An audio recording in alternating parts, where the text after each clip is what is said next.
My name is Dianella. I'm 35 years old and I'm sitting in my living room in Melbourne, Australia, sharing a story I never thought I would tell. For 15 years, I hated God. Not doubted him, not questioned him, hated him. If someone had told me 5 years ago that I would one day be talking about Jesus with tears in my eyes, I would have laughed. If someone had told me that I would someday pray again, I would have called them crazy. Because for most of my adult life, I believed God had abandoned me. I believed he ignored my prayers. I believed he took away the person I loved most. And because of that, I spent 15 years running as far away from him as possible. But then something happened. Something that shattered every belief I had about God. Something that changed my life forever. And if you're angry at God right now, if you're carrying pain that nobody understands, if you've ever asked, God, where were you when my life fell apart? Then maybe this story is for you. I grew up in a Christian family in Melbourne. My parents weren't perfect, but they loved God deeply. Every Sunday we attended church. Every evening we prayed together before dinner. As a little girl, I genuinely believed God was watching over us. Life felt safe, predictable, normal. I had a younger brother named Ethan.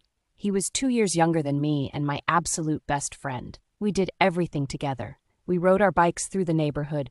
We played video games late into the night. We dreamed about the future. When I think about my childhood, almost every happy memory includes Ethan.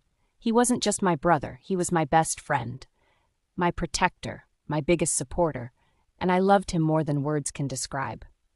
Everything changed when I was 19.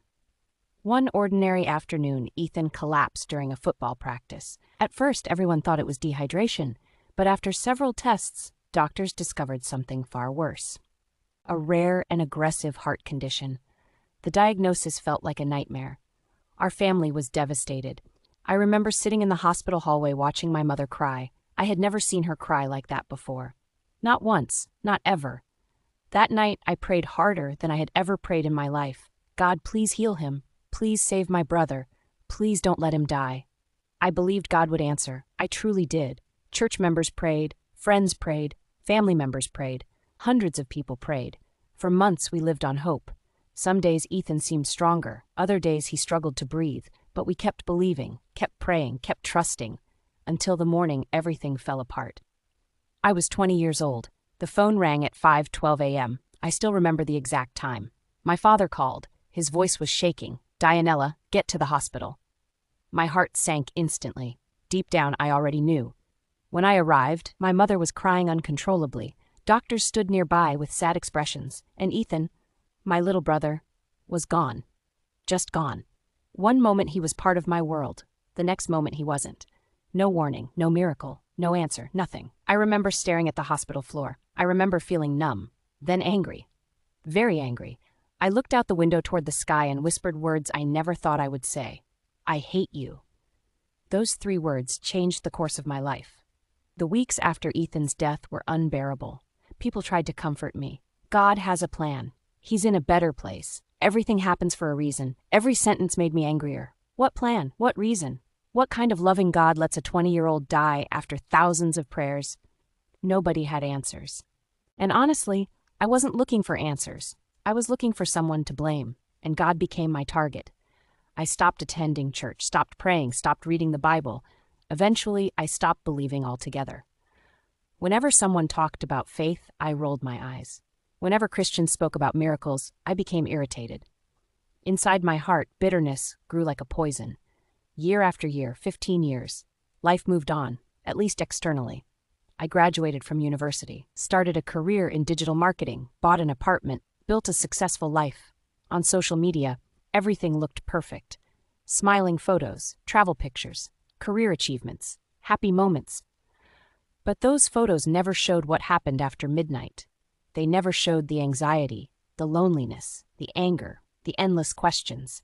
Every achievement felt empty. Every success felt temporary.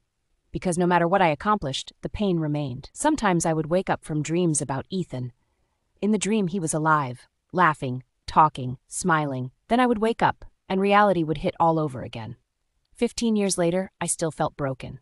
Then came the year that changed everything. I was 32 years old. Within 6 months, my life began falling apart.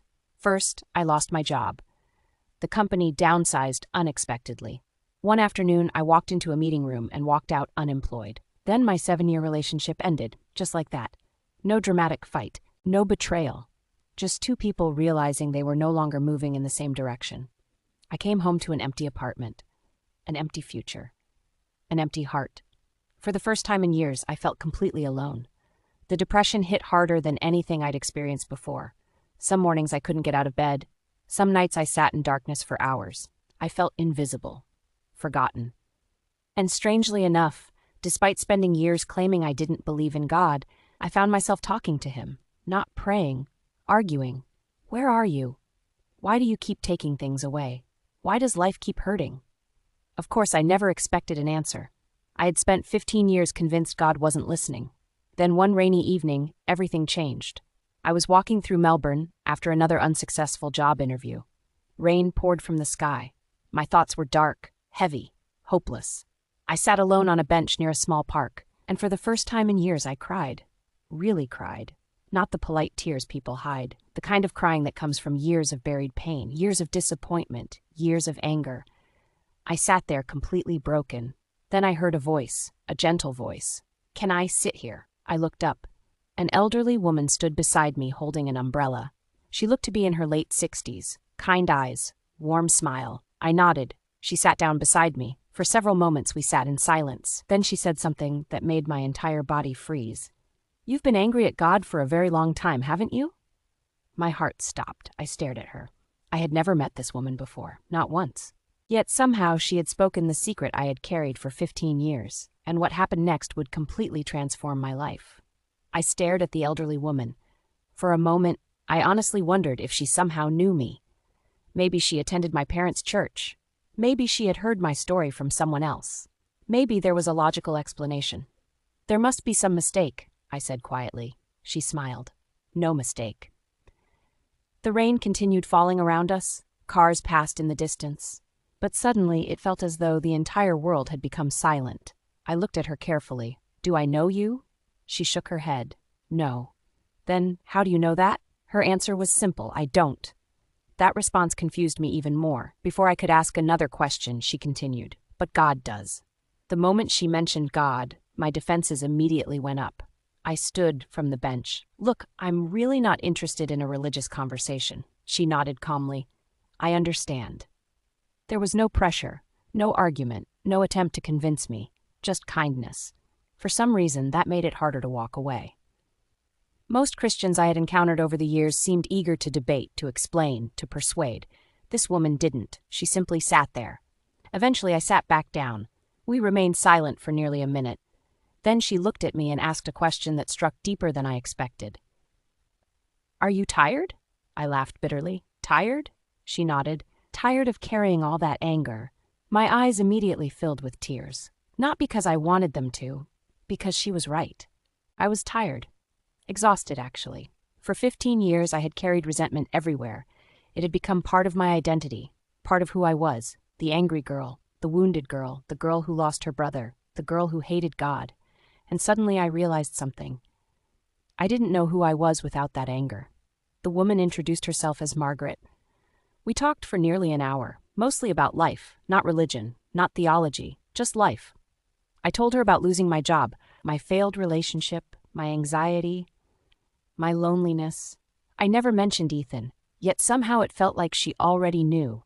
When I finally stood to leave, she reached into her handbag and handed me a small piece of paper. It contained a Bible verse, just one verse. Nothing else, no church invitation, no phone number, no sales pitch, only a verse. I thanked her politely and placed it in my pocket. Then I walked home.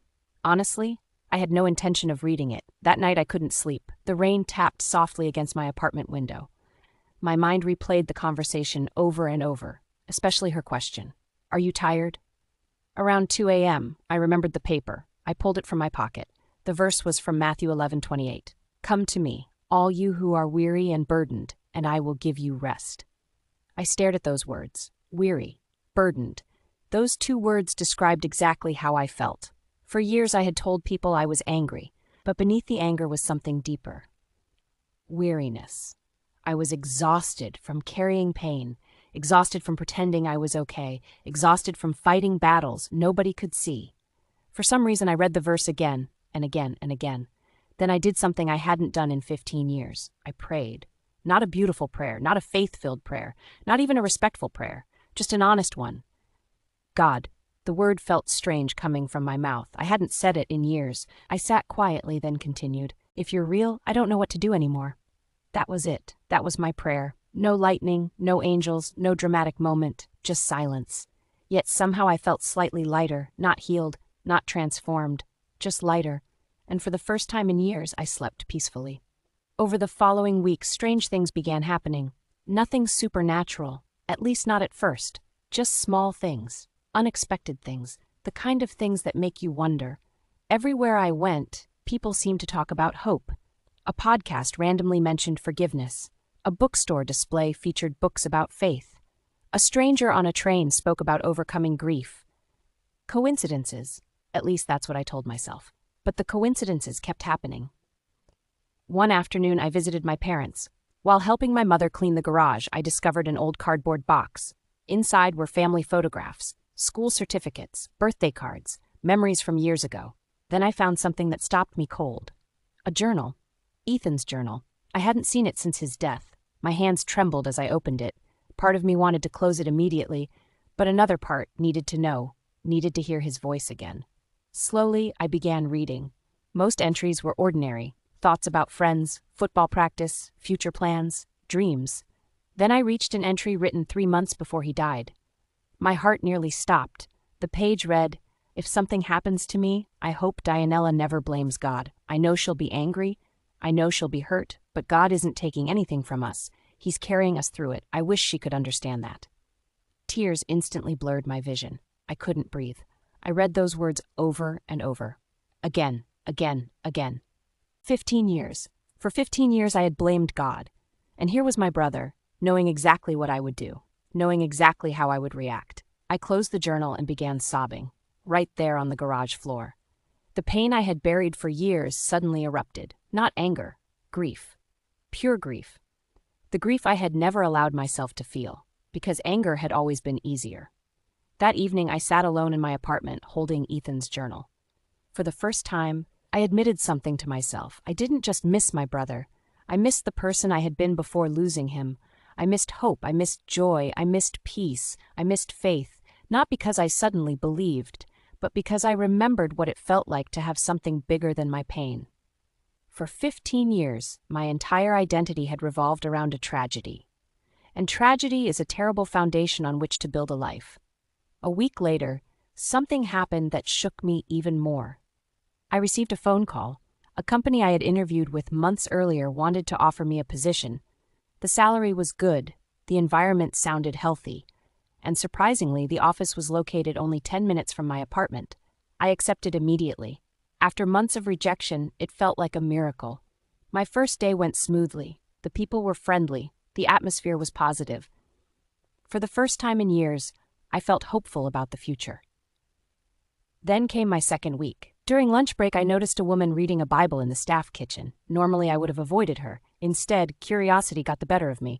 "What are you reading?" I asked. She smiled. "The Gospel of John." I almost walked away. Instead, I sat down. We talked for 30 minutes. Not about religion, about life, loss, fear, healing.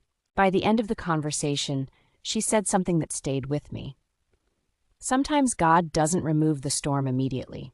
Sometimes he walks with us through it. The words reminded me of Ethan, and his journal, and Margaret. It felt as though the same message kept appearing from different directions.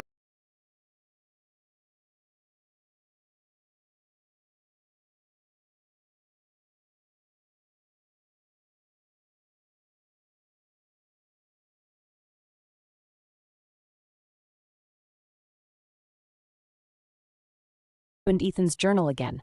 I read every page, every memory, every prayer, every hope. Then I reached the final entry he ever wrote. The handwriting was shakier than usual, but still clear.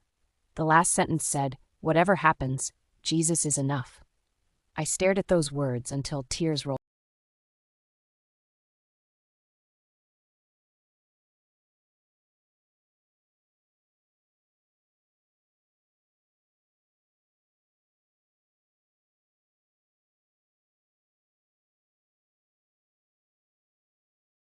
Relationships, money, achievements, distractions, nothing worked.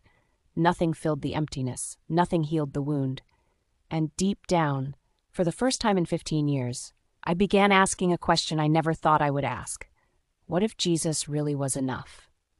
I had no idea then that my biggest breakthrough was still ahead.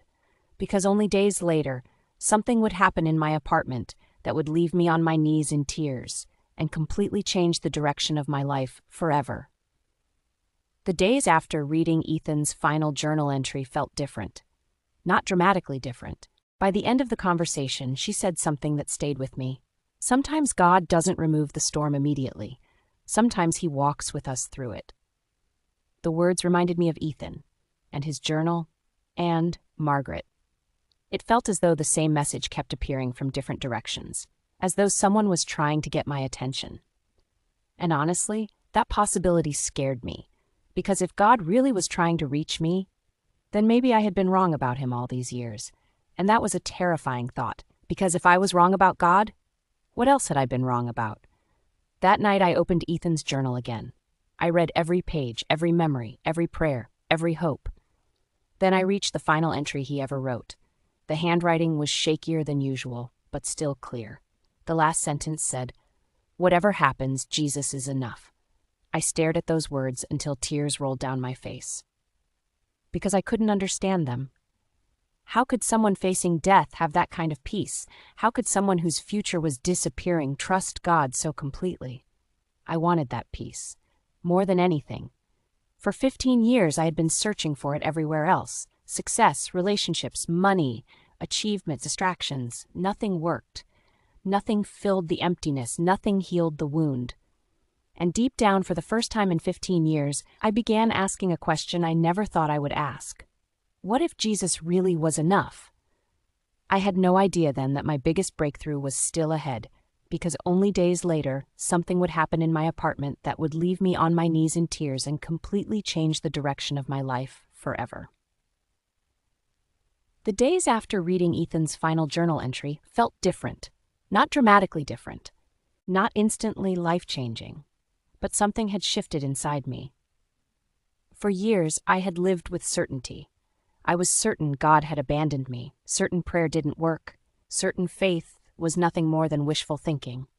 Now, for the first time in 15 years, I wasn't certain anymore, and that uncertainty was uncomfortable, because when you've spent years building walls around your heart, even the smallest crack feels dangerous. I found myself thinking about God throughout the day, while driving to work, while grocery shopping, while lying awake at night. Questions kept surfacing, questions I had spent years trying to bury. What if God never left? What if I misunderstood Him? What if my anger had blinded me to things I couldn't see? I didn't like those questions, but I couldn't stop asking them. One Friday evening, after an exhausting week at work, I returned home feeling emotionally drained. The apartment was quiet. The silence felt heavier than usual. I made myself a cup of tea and sat on the couch. Outside, Melbourne's winter rain tapped softly against the windows. The city lights shimmered through the darkness. Normally, I would have turned on television or scrolled endlessly through social media. Instead, I found myself staring at Ethan's journal sitting on the coffee table. Eventually, I picked it up. A photograph slipped from between the pages and landed on the floor. I bent down and picked it up. It was an old family photo, one I hadn't seen in years. I couldn't have been older than 10. Ethan looked about 8.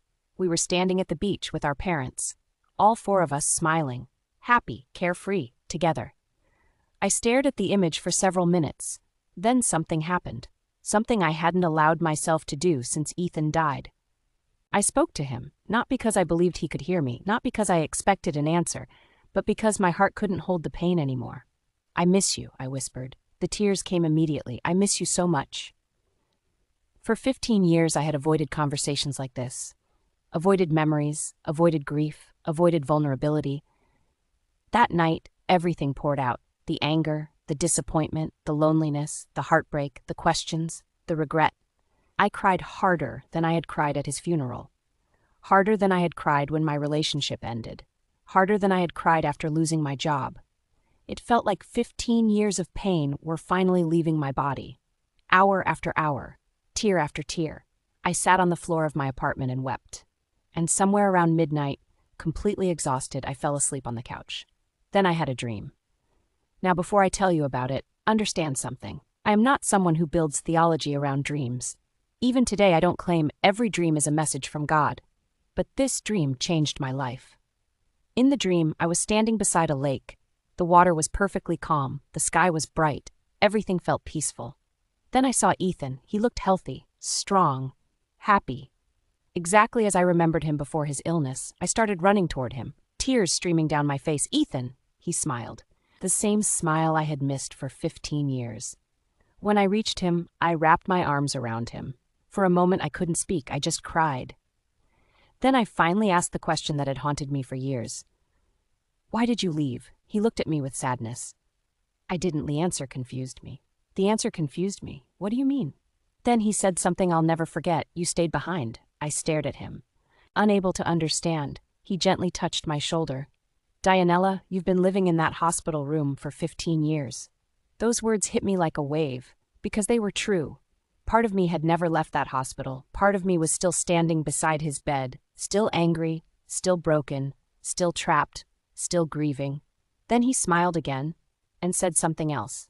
"You don't have to stay there anymore." At that moment, I woke up. My face was wet with tears. The room was dark, the apartment silent. For several minutes, I simply sat there, trying to process what had happened. It felt so real, more real than any dream I had ever experienced.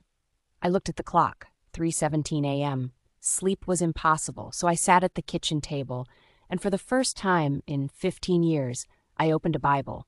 Actually, it wasn't even mine. It belonged to my mother. She had given it to me years earlier. I had never touched it. The cover was covered in dust. I opened it randomly. The page landed in Psalm 34. My eyes immediately settled on one verse. "The Lord is close to the brokenhearted and saves those who are crushed in spirit." I read it again, then again, then again. Something inside me broke, because for 15 years I had believed the opposite. I believed God abandoned broken people, ignored broken people, forgot broken people. Yet here was a verse saying he was closest to them. Could that really be true? Could God have been closer than I realized during my darkest moments? Could he have been present even when I couldn't feel him? I didn't know, but for the first time I wanted to know. The next morning I called my mother. When she answered, I immediately started crying. "Mum? Dianella? What's wrong?" For several moments I couldn't speak. Finally, I whispered 4 words she never expected to hear. "I think I need God." Silence. Then I heard her begin crying too. For years my parents had prayed for me, quietly, faithfully, without pressure, without arguments, without forcing anything. They never stopped loving me, never stopped believing. And now, after 15 years, they were witnessing something they had prayed for almost every day. My mother invited me over for lunch.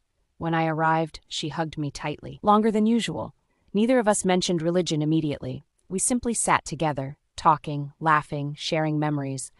Then eventually she asked softly, "What happened?" I told her everything. Meeting Margaret, finding Ethan's journal, the dream, the Bible verse, the questions, the emotions, all of it. She listened quietly. Then she said something beautiful. "Dianella, sometimes healing begins the moment we stop running." Those words stayed with me, because deep down, I knew they were true. For 15 years I had been running from grief, running from forgiveness, running from God. Maybe I was finally tired enough to stop. Over the next several weeks, I began reading the Bible regularly. At first, I expected confusion, arguments, contradictions. Instead, I found something unexpected. Jesus, not religion, not rules, Jesus. The more I read about him, the more fascinated I became. He welcomed broken people, comforted grieving people, forgave hurting people, loved people everyone else rejected. He wasn't who I imagined him to be, and that realization challenged everything. One evening, while reading the story of Lazarus, I encountered a verse that changed me forever. Jesus wept. Just 2 words, the shortest verse in the Bible. Yet it hit me harder than almost anything else. Jesus knew he was about to raise Lazarus from the dead. He knew the story's ending, yet he still cried alongside the grieving family. Why? Because their pain mattered, their sorrow mattered, their tears mattered. And suddenly I realized something. Maybe God wasn't offended by my grief? Maybe he understood it? Maybe he had been grieving with me all along. The possibility overwhelmed me. For 15 years, I imagined God as distant, cold, uncaring. Now I was beginning to see a completely different picture, a God who enters suffering, a God who walks beside hurting people, a God who cries with them, and that changed everything. Yet despite all these experiences, one giant obstacle remained: forgiveness. Because if I was going to move forward, I needed to forgive God. Not because God had done wrong, but because my heart believed He had. That wound was still there, still painful, still unresolved. And only days later, I would face that battle directly. A battle that would bring me to my knees and lead to the most powerful prayer of my entire life. The prayer that finally ended 15 years of hatred. The prayer that changed Dianella forever. For the next few weeks, my life felt like a battlefield. Not an external battle, an internal one. Every day, I felt myself moving closer to God, and every day something inside me resisted. I continued reading the Bible, continued praying, continued asking questions, yet one issue remained untouched. The deepest wound of all. Ethan. No matter how much progress I made, every road eventually led back to that hospital room. Back to that phone call. Back to the day my world collapsed. I could accept many things. I could accept that life was difficult. I could accept that suffering existed. I could even accept that God loved me. But I still couldn't understand why my brother died. And because I couldn't understand it, part of my heart remained locked, protected, guarded, unwilling to trust completely. One Sunday afternoon, I visited my parents again. While helping my father organize old storage boxes, I came across something unexpected. A small wooden box. It had Ethan's name written on the lid. My father noticed me holding it. For a moment, he hesitated. Then he smiled gently. "I think you're ready for that now." My hands trembled as I opened it. Inside were dozens of items, photos, letters, drawings, hospital bracelets, old birthday cards, little pieces of Ethan's life. I carefully lifted each item. Every object carried a memory. Every memory carried both pain and joy. Then I found an envelope. My name was written across the front. Dianella. My heartbeat immediately accelerated. What is this? My father looked surprised. "You've never seen it?" I shook my head. He smiled sadly. "Ethan wrote that during his final month." My hands began shaking. I carefully opened the envelope. Inside was a handwritten letter. A letter that had been waiting 15 years for me to read. I sat down immediately. Then I began reading. "Dear Dianella, if you're reading this, it probably means I'm no longer here." Tears instantly filled my eyes. The handwriting was unmistakably his. Every word felt alive. "First, I want you to know something. I love you. You've been the best sister anyone could ever ask for. Thank you for making me laugh when I was scared. Thank you for staying beside me when I felt weak. Thank you for being my best friend." I paused, trying unsuccessfully to stop crying. Then I continued. "There's something I need you to understand. Please don't spend your life being angry at God because of me. I know you'll want to. Honestly, I probably would too. But God isn't my enemy, and He isn't yours." By this point, tears were falling onto the paper. I could barely read. Still, I continued. "I don't know why this is happening. I wish I had answers. I wish I could stay. But even though I'm scared, I know Jesus is with me. And if He's with me, then everything will somehow be okay." Then came the final paragraph. The paragraph that completely shattered me. "Promise me something. Don't spend your whole life standing beside my grave. Live, laugh, love. Trust God again someday. And when you finally smile without feeling guilty, don't apologize for it. That's exactly what I'd want. See you again someday. Love always, Ethan." I couldn't breathe. The room blurred around me. My father sat quietly beside me. Neither of us spoke. For 15 years I had carried assumptions, stories, accusations, questions. And now, through one letter, it felt as though Ethan himself was speaking directly into my pain. The words hit harder than anything I had experienced so far. Don't spend your whole life standing beside my grave. Yet that's exactly what I had done, emotionally, spiritually, mentally. For 15 years, I wasn't living, I was surviving. There is a difference. A huge difference. And for the first time I realized how much of my life grief had stolen from me. Not because Ethan died, but because I stopped moving forward after he did. That night, I returned home emotionally exhausted. I sat alone in my apartment, the letter resting on the coffee table. The silence felt different now, not empty, reflective. For hours I stared at the ceiling, thinking, remembering, praying. Around midnight, I found myself speaking out loud. Not to Ethan, to God. And what happened next became the most honest conversation of my life. God. My voice cracked. I don't understand. The tears returned immediately. I still don't understand why he died. I still don't understand why you didn't heal him. I still don't understand why our prayers weren't answered the way we wanted. I paused, my chest tightening. Then the words came. Words buried beneath 15 years of anger. Words I had never admitted before. I was hurt. The room felt silent, still, sacred somehow. I wasn't just angry. I was hurt. I felt abandoned. I felt betrayed. I felt forgotten. For years I called it anger, but now I realized something deeper. Underneath every ounce of anger had been heartbreak. The anger was simply armor protecting a wounded heart, and for the first time, that armor was finally breaking apart. I don't know exactly how long I prayed, maybe 30 minutes, maybe an hour. Eventually I reached a point where no words remained.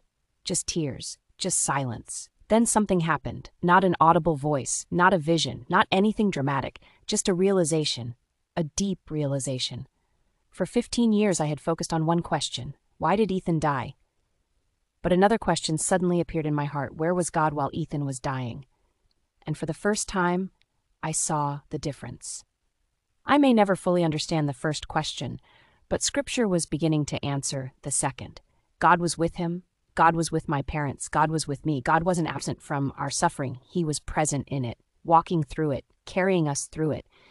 Even when I couldn't see him, even when I didn't believe him, even when I hated him.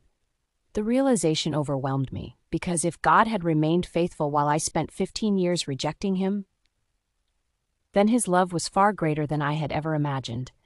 I slowly slid from the couch onto my knees, something I hadn't done since I was a teenager. My hands trembled, my eyes filled with tears.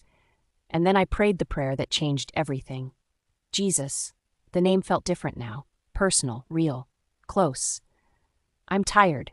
Tired of carrying this pain, tired of carrying this anger, tired of carrying this bitterness. I paused, then whispered the hardest words I had ever spoken. I forgive you. The moment those words left my lips, I broke completely. Not because God needed forgiveness, but because my heart needed release.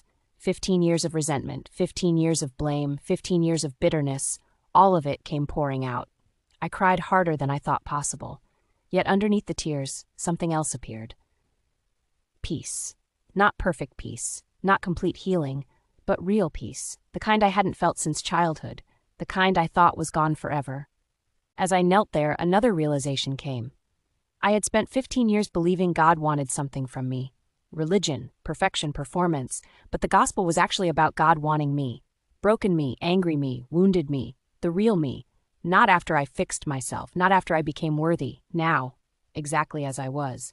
And suddenly the cross made sense, not as a religious symbol, but as proof. Proof that God understood suffering. Proof that God understood loss. Proof that he loved humanity enough to enter our pain himself. For the first time in 15 years, I wasn't looking at God through the lens of tragedy. I was looking at tragedy through the lens of God's love. And everything looked different. When I finally stood up from the floor, nearly 2 hours had passed. The apartment was still quiet. The rain had stopped, and strangely so had the storm inside me. Not every question was answered, not every wound was healed. But something fundamental had changed. The hatred was gone, completely gone. In its place was something I hadn't felt in years. Hope, real hope. The kind that survives grief, the kind that survives loss, the kind that survives unanswered questions. I didn't know it then, but the greatest confirmation was still coming. Because only a few days later, something would happen that would leave me absolutely speechless. Something involving a person I hadn't seen in weeks. A person whose words had started this entire journey. Margaret. And what she revealed would become the final piece of a story 15 years in the making. The days after that prayer felt different. Not because my life suddenly became perfect. It didn't. I still missed Ethan. I still had questions. I still experienced difficult moments. But the weight I had carried for 15 years was gone. For the first time since I was 20 years old, I woke without anger being the first thing I felt. For 15 years, bitterness had been my constant companion. Now there was space where bitterness used to be, space for healing, space for hope, space for God. And honestly, that felt almost strange. When you've carried pain for so long, peace can feel unfamiliar, almost uncomfortable. Yet every morning, that peace grew a little stronger. Every day, my heart felt a little lighter. Every prayer felt a little more natural. Every Bible passage seemed to speak directly into places that had been wounded for years. I wasn't becoming a different person. I was becoming the person I was always meant to be. A week later, I found myself thinking about Margaret, the elderly woman I had met on that rainy evening, the woman who somehow knew exactly what I was carrying, the woman who had given me a single Bible verse, the woman whose words had started this entire journey. I wanted to thank her. More than that, I needed to thank her. So the following Saturday, I returned to the park where we first met. I arrived around the same time. The weather was similar, cool, cloudy, quiet. I sat on the same bench and waited. 30 minutes passed, then an hour. No Margaret. I returned the next day. Nothing. The following weekend. Still nothing. After nearly a month, I began wondering if I'd ever see her again. Then one Sunday afternoon, something unexpected happened. I was having lunch with my parents after church. Yes, church. Those words still felt strange after 15 years away. As we sat around the dining table talking, I casually mentioned Margaret. Immediately, my mother's expression changed. What did you say her name was? Margaret. My mother looked confused. Margaret who? I don't know her last name. I described her appearance, her smile, the umbrella, the conversation, everything. My parents exchanged a glance, the kind of glance that immediately gets your attention. What? I asked. My father leaned forward. Dianella? Are you sure that's her name? Yes. Silence filled the room. Then my mother stood up. Without saying a word, she walked toward a bookshelf. A moment later, she returned holding an old photograph. She handed it to me. The second I saw it, every hair on my arm stood up. I froze, because staring back at me was Margaret, the same eyes, the same smile, the same face, the exact woman I had met in the park. My heart started pounding. That's her. My mother looked stunned. Dianella, that's impossible. A chill ran through my body. What do you mean impossible? My father spoke quietly. Margaret was one of the women who prayed for our family when Ethan was sick. I nodded. Okay. Then he continued, she passed away 8 years ago. The room became silent, completely silent. I stared at the photograph, then at my parents, then back at the photograph. My mind searched desperately for a logical explanation. Maybe they were mistaken, maybe it was another woman, maybe I remembered incorrectly. But deep down I knew. The woman in the photograph was the woman from the park. Without question, without doubt, I remembered every detail, every word, every expression, every moment. My hands trembled. I talked to her. Neither of my parents said anything, because they could see the certainty on my face. For several minutes, nobody spoke.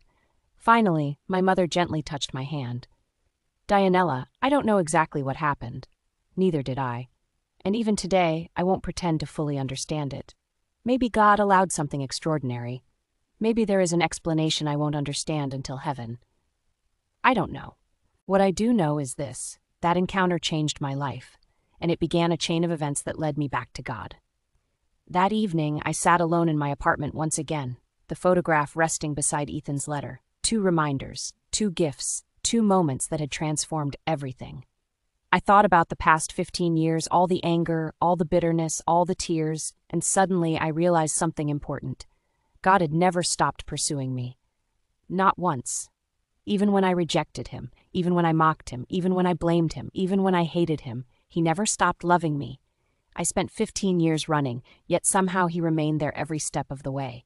Patient, faithful, waiting, not forcing, not condemning, simply waiting, like the father in the story of the prodigal son, watching the road, ready to welcome me home. The realization brought tears to my eyes again, but these weren't tears of grief, they were tears of gratitude. Months passed. Then a year, then another. My relationship with God continued growing. Slowly, authentically, not perfectly. I still had hard days. I still missed Ethan deeply. I still encountered questions I couldn't answer. But faith no longer depended on having every answer. Faith became trusting the one who did. The woman who once hated God now found herself talking about him constantly. Not because life had become easy, because I finally understood something. God's goodness isn't proven by a life without pain. It's revealed by his presence within it. That truth changed everything. One evening, I visited Ethan's grave. For years, I had avoided it whenever possible. The pain felt too heavy, too overwhelming. This time felt different. I stood quietly beneath the fading Melbourne sunset. The wind moved gently through the trees, birds sang in the distance. For several minutes, I simply stood there, remembering, smiling, thanking God for the years we shared. Then I looked at the engraved name on the stone, and I remembered the letter, "Don't spend your whole life standing beside my grave." A smile appeared on my face, because for the first time I wasn't. For the first time I was truly living again. I was moving forward, not away from Ethan, but toward the future God still had for me. Before leaving, I whispered something softly, not to the grave, not to the stone, but to the memory of my brother. Thank you. Thank you for the memories. Thank you for the laughter. Thank you for the love. Thank you for the faith you never lost. Then I turned around and walked away, not because I had forgotten him, because I finally understood what he wanted for me. To live, to love, to trust God, and to keep moving forward. Today, at 35 years old, sitting here in my home in Melbourne, Australia, I can honestly say something I never imagined possible. I don't hate God anymore. I love him. Not because he gave me everything I wanted, he didn't. Not because he answered every question, he hasn't. Not because life became perfect, it didn't.